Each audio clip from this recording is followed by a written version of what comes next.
I want to bring in Kathy Geider. She's a retired special agent for the FBI and the vice president of operations for the private investigative firm Veracity IIR. Kathy, you and I spoke after the Uvalde shooting, and now we have another young suspect who legally bought the high-powered rifle in Illinois. How does this go unnoticed, and is it possible to even notice this? As Catherine Herridge was just talking about, the switch from being just menacing online to being involved in a shooting happens so quickly. She's exactly right. What may seem normal one day for a person can change, in a matter of hours.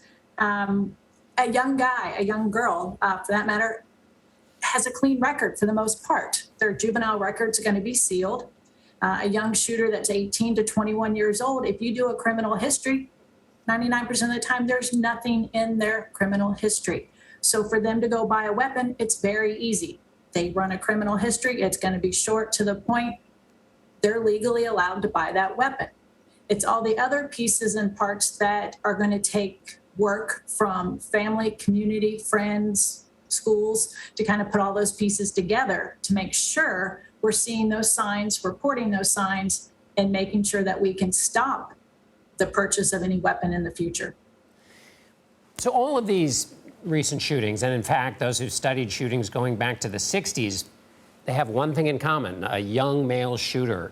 Is that something law enforcement can look at? What conclusions can law enforcement draw? And can anything be done, even if you do draw conclusions, to try to stop this pattern, which is focused in this one narrow age range and gender?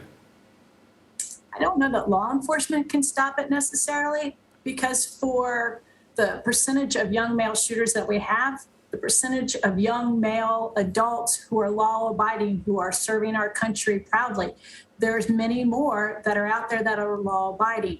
So how do you differentiate which one may turn and become the next mass shooter? I think that's very hard. I think we're going to have to go old school on this. We're going to have to go back to our families. We're going to have to go back to neighbors and schools and people talking to one another and people saying, hey, I thought this was strange. That was kind of unusual what he said. Or did you see that post? We need to be talking to one another and then reporting what we see. I think that's going to be where we gather the information that's going to be needed to give law enforcement what they need to go talk to the individual, to get the warrants, to get whatever legal process that they need at that particular time.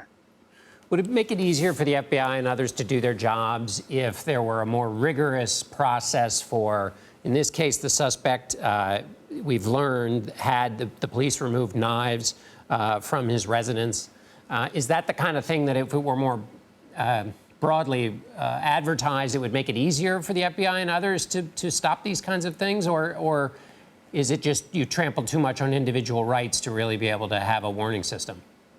Right. That's kind of the problem. Where do you violate somebody's rights? You go, you investigate, you talk to him. If he was calm, cool, and collected, and there was no signs at that time, any psychological, signs or any, red flags or bells ringing at that point when the officers went to talk to him, he voluntarily turned over the knives to the law enforcement. At that point, what else do you have?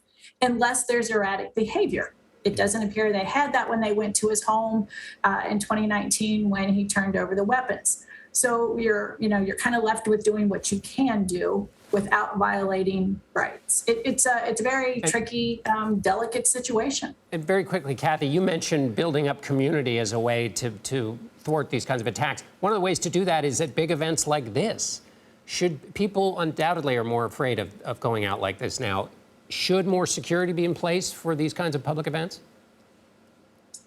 Sadly, we may be looking at that, at our public events and our gatherings, in the United States, which is a very sad reflection on our times right now. But that may put some comfort back into people that if you have to go through one or two entrances or a certain exit, and that we're going to be, checking bags and coolers or what have you, that may be what we need to do, sadly. But we want to make sure that, we're still allowed to go out and celebrate with our families, with our friends. This was the 4th of July. That's known all across the country as a time to be together and to celebrate. And it's sad that we have to think that now we might have to do that, but that may put the safety and security that we're going to want to make sure that we're comfortable when we do go out. Yeah, we'll have to find a new balance. Kathy Geider, thank you so much. Thank you.